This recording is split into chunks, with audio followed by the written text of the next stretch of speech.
आता बातमी छत्तीस जिल्ह्यांची। मध्य रेल्वेच्या उपनगरीय स्थानकांवर 15 डब्यांच्या लोकल थांबणं सोयीचं व्हावं या दृष्टीने ठाणे आणि डोंबिवली स्थानकांवरील प्लॅटफॉर्म विस्ताराचं काम हाती घेण्यात आलंय। याकरता रात्री 12 वाजल्यापासून रविवारी सकाळी 10 वाजेपर्यंत विशेष ब्लॉक घेण्यात येणार आहे। यावेळी अनेक लोकल्स रद्द होतील। काही लोकल धीम्या मार्गाऐवजी जलद मार्गावर वळवण्यात येणार आहेत। प्रभादेवी रेल्वे स्थानकाजवळ प्रभादेवी रोड ओव्हरब्रिजच्या गर्डर डी लॉन्चिंगसाठी पश्चिम रेल्वेकडून मध्यरात्री मोठा ब्लॉक घेण्यात येणार आहे। हा ब्लॉक आज मध्यरात्री 1:30 वाजल्यापासून ते सकाळी 6 वाजेपर्यंत सगळ्या मार्गांवर लागू राहणार आहे। या कालावधीमध्ये चर्चगेट ते दादर दरम्यान उपनगरीय लोकल सेवा बंद ठेवण्यात येणार आहे। मध्य रेल्वेच्या ठाणे आणि वाशी स्थानकांदरम्यान ट्रान्स हार्बर मार्गावर रविवारी मेगा ब्लॉक असणार आहे। हा मेगा ब्लॉक अप आणि डाऊन मार्गांवर सकाळी 11:10 ते दुपारी 4:10 असेल। या कालावधीमध्ये वाशी, नेरूळ आणि ठाणे स्थानकांदरम्यान अप आणि डाऊन ट्रान्स हार्बर मार्गावरील सेवा रद्द होतील, तर दुपारी 4:10 नंतर सेवा सुरळीत सुरू राहणार आहेत, असं रेल्वे प्रशासनानं कळवलं आहे। राज्य सामायिक प्रवेश परीक्षा कक्षातर्फे घेण्यात येणाऱ्या 17 व्यावसायिक अभ्यासक्रमांची प्रवेश परीक्षा देणाऱ्या विद्यार्थ्यांना यंदा प्रथमच 2 प्रवेश पत्र देण्यात येणार आहेत। यामध्ये एक अस्थायी आणि दुसरे अंतिम असेल। यातील अस्थायी पत्र परीक्षेच्या 8 ते 10 दिवस आधी दिले जाईल। त्यातून विद्यार्थ्याला प्रवेश परीक्षा कोणत्या शहरात आहे याची माहिती समजू शकणार आहे। कल्याण डोंबिवली महापालिका विकास प्रकल्प पूर्ण करण्याकरता खुल्या बाजारातून 200 कोटी रुपयांचं कर्ज रोखे उभारणार आहे। यावर शून्य व्याज आहे। त्याची योग्य प्रकारे गुंतवणूक केल्यास अर्बन चॅलेंज फंडातूनही प्रकल्पांकरता आणखी वित्तीय निधी उपलब्ध होऊ शकेल। कल्याण डोंबिवली महापालिकेचा 2026-27 आर्थिक वर्षाचा 3186 कोटी 60 लाख रुपयांचा अर्थसंकल्प महापालिका आयुक्तांनी सादर केला। अमेरिका आणि इस्रायल विरुद्ध इराण यांच्यात सुरू असलेल्या संघर्षामुळे जागतिक प्लास्टिक परिसंस्थेमध्ये मोठी अस्थिरता निर्माण झालेली आहे, अशी माहिती ऑल इंडिया प्लास्टिक मॅन्युफॅक्चरर्स असोसिएशनकडून देण्यात आली। युद्धामुळे पॉलिमर आयात विस्कळीत झालेला आहे। उत्पादन प्रक्रियेवर परिणाम होण्याची शक्यता। या सगळ्या घडामोडींचा परिणाम आता खेळणी, बाटलीबंद पाणी आणि प्लास्टिकवर आधारित इतर वस्तूंच्या किमती वाढण्यावर होणार आहे। मुंबईतील वर्सोवा भाईंदर रस्ते प्रकल्पाकरता 45,000हून अधिक कांदळवने हटवायला मुंबई महापालिका परवानगी देणार आहे। उच्च न्यायालयाच्या आदेशात हस्तक्षेप करण्यास सर्वोच्च न्यायालयानं शुक्रवारी नकार दिला। या 45,000 कांदळवनांपैकी सुमारे 9,000 कांदळवनं कायमस्वरूपी तोडली जाणार आहेत। या पायाभूत सुविधा प्रकल्पांकरता महानगरपालिकेला 20,000 कोटी रुपयांहून अधिक खर्च अपेक्षित आहे। आरे ते कफ परेड भुयारी मेट्रो 3 मार्गिकेवर दूरसंचार पायाभूत सुविधा करार रद्द करण्याचा निर्णय MMRCनं घेतला आहे। त्यामुळे या मेट्रो मार्गिकेवरील काही स्थानकांमध्ये मिळणारे मोबाईल नेटवर्क आता पूर्णपणे गायब होणार आहे। त्यातून प्रवाशांना मोबाईल नेटवर्क विनाच प्रवास करावा लागणार आहे। 6 दशकं जुना आयकर कायदा इतिहास जमा होणार आहे। केंद्र सरकारनं आयकर अधिनियम 2025 अंतर्गत नवीन नियमांची अधिसूचना शुक्रवारी जारी केली। येत्या 1 एप्रिल 2026 पासून नवे नियम लागू होतील। नव्या नियमांमुळे कर प्रणाली अधिक सोपी आणि सुटसुटीत होणार असली तरी पारदर्शकता वाढवण्याकरता काही कडक अटीही घालण्यात आल्या आहेत। महाराष्ट्र आणि विशेषतः पुणे जिल्हा हा कोरियन उद्योजकांकरता गुंतवणुकीचं प्रमुख केंद्र म्हणून उदयास येतो आहे। ऑटोमोबाईल आणि उत्पादन क्षेत्रामध्ये उद्योग उभारण्याकरता कोरियन गुंतवणूकदार अत्यंत सकारात्मक आहेत। 40 पेक्षा जास्त कंपन्यांनी आगामी काळामध्ये जमीन खरेदीकरता उत्सुकता दर्शवलेली आहे।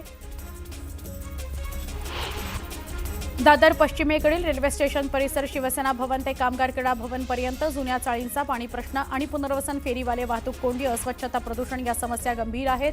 त्या सुटत नसल्यानं तिथले रहिवासी त्रस्त आहेत। पाण्याचा कमी दाब, अनियमित पुरवठा अशा समस्या भेडसावत असल्याचं स्थानिकांनी सांगितलं। या समस्या सोडवण्याचं आव्हान मनसेचे नगरसेवक यशवंत किल्लेदार यांच्या पुढे आहे। विलेपार्ले स्टेशन परिसर आणि डीजे रोड भागामध्ये बेकायदा उभारलेल्या बांधकामावर पालिकेनं शुक्रवारी कारवाई केली। हा परिसर मोकळा झाल्यानं नागरिकांना दिलासा मिळाला आहे। 2025-26 या आर्थिक वर्षाच्या अखेरीस वीज देयक न भरलेल्या ग्राहकांविरोधात महावितरणनं कारवाईचा बडगा उगारलाय। फेब्रुवारी आणि मार्च 2026 या 2 महिन्यांमध्ये भांडूप परिमंडळामध्ये 1,05,144 थकबाकीदार ग्राहकांचा वीज पुरवठा खंडित करण्यात आलेला आहे। युद्धामुळे निर्माण झालेली महागाई थेट मुंबईतील कष्टकरी जनतेच्या ताटापर्यंत पोहोचली आहे। व्यावसायिक गॅस सिलेंडरच्या तीव्र टंचाईमुळे शहरातील रस्त्यांवरील खाद्यपदार्थ विक्रेते अडचणीत आलेले आहेत। चहाच्या कटिंगपासून ते जेवणाच्या थाळीपर्यंत सगळेच पदार्थ महागले आहेत। गेल्या आठवड्याभरामध्ये मोमोज, फ्रँकी आणि दाबेलीच्या दरामध्ये 5 ते 10 रुपयांची वाढ झालेली आहे। तर मुंबईकरांचा अविभाज्य भाग असलेला कटिंग, चहा आणि वडापाव सुद्धा आता महाग झाला आहे। सायबर गुन्ह्यांना आळा घालण्याकरता मुंबई सायबर गुन्हे शाखेनं कारवाई करत सिम कार्ड विक्रेत्यांमार्फत सुरू असलेल्या गैरवापराचा पर्दाफाश केला। विविध विभागांमध्ये 5 सिम कार्ड विक्रेत्यांविरोधात गुन्हे दाखल करण्यात आले। काही सिम कार्ड विक्रेते ग्राहकांच्या आधार कार्डचा गैरवापर करून त्यांच्या नावावर एकापेक्षा अधिक सिम कार्ड सुरू करत होती। त्यामुळे नागरिकांनीही सतर्क राहण्याचं आवाहन केलं आहे। कल्याण पालिका क्षेत्रात एका श्वान निर्बीजीकरण केंद्र सुरू आहे आणि दुसरं डोंबिवलीमध्ये सुरू केलं जाणार आहे। दोन्ही केंद्रांमध्ये 18,000 श्वानांवर निर्बीजीकरण करणं शक्य होणार आहे। तसंच डोंबिवलीमध्ये भटक्या श्वानांकरता निवारा केंद्र तसंच मृत प्राण्यांची विल्हेवाट लावण्याकरता केंद्र उभारलं जाणार आहे, असं आयुक्त अभिनव गोयल म्हणाले। जळगावच्या चाळीसगाव, भडगाव, पाचोरा या तालुक्यामध्ये अवकाळी पाऊस, गारपीट आणि वादळी वाऱ्यामुळे रब्बी पिकांचं नुकसान झालं। हजारो हेक्टरवरील मका, ज्वारी, गहू यासह अनेक पिकं जमीनदोस्त झाली। शेतकरी हवालदिल झालाय। प्रशासनाकडून पंचनामे सुरू करण्यात आले। गोंदिया जिल्ह्यातील अर्जुनी मोरगाव तालुक्यामध्ये जंगली हत्तींचा पुन्हा धुमाकूळ बघायला मिळतोय। हत्तींच्या कळपानं मका, मिरची आणि भाजीपाला पिकाचं मोठं नुकसान केलं। गेल्या 2 दिवसांपासून हत्तींच्या हालचाली सुरू असल्यानं नागरिकांमध्ये भीतीचं वातावरण आहे। वनविभागानं गस्त वाढवून ड्रोनच्या माध्यमातून हालचालींवर लक्ष ठेवलं असून नागरिकांना सतर्क रहा असं सांगितलंय। ग्रामीण भागामध्ये बिबट्याच्या वावरामुळे आधीच भीतीचं वातावरण आहे। आता कडक उन्हासह लोडशेडिंगची समस्या सुद्धा नागरिकांना भेडसावते आहे। विद्यार्थ्यांच्या परीक्षा सुरू असताना वारंवार होणाऱ्या वीज पुरवठा खंडित झाल्यामुळे अभ्यासात अडथळे निर्माण होत आहेत। या पार्श्वभूमीवर खासदार निलेश लंके यांनी महावितरण अधिकाऱ्यांची भेट घेतली। परीक्षा काळात लोडशेडिंग बंद करण्याची मागणी त्यांनी केली। ग्रामीण भागात बिबट्याच्या वावरामुळे भीती आहे। कडक उन्हात नागरिक त्रस्त आहेत। लोडशेडिंगमुळे अधिकच विद्यार्थ्यांचे हाल होतील असं निलेश लंके म्हणाले। अवकाळी पावसानं मालेगावच्या दाभाडी भागात पिकांचं मोठं नुकसान केलं। नुकसानीची पाहणी करण्याकरता शालेय शिक्षण मंत्री दादा भुसे थेट नुकसानग्रस्त शेतकऱ्याच्या बांधावर गेले। यावेळी त्यांनी सवंदगाव, रावळगाव या भागाला भेट दिली। सरकार तुमच्या पाठीशी आहे असं आश्वासन नागरिकांना दिलं, शेतकऱ्यांना दिलं। सांगलीच्या विटा इथल्या नागेवाडी इथं बगाड पळवण्याचा सोहळा उत्सवात पार पडला। 250 वर्षांहून अधिक काळापासून नागेवाडी इथं नागनाथ देवाच्या यात्रेनिमित्त नवस फेडण्याकरता बगाड पळवलेले जातात आणि या निमित्तानं 250हून अधिक बैल जोड्या देखील बगाड सोहळ्याकरता दाखल होत असतात। यात्रेच्या निमित्तानं लाखो भाविकांनी नागेवाडी इथं हजेरी लावली।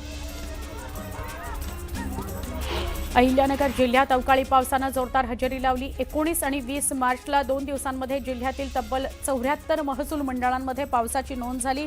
सरासरी 18 मिलीमीटर पाऊस पडला। या अवकाळी पावसामुळे रब्बी हंगामातील पिकांना मोठा फटका बसला। शेतकरी अडचणीत आहे, त्यामुळे शासनाकडून मदतीची मागणी करतोय।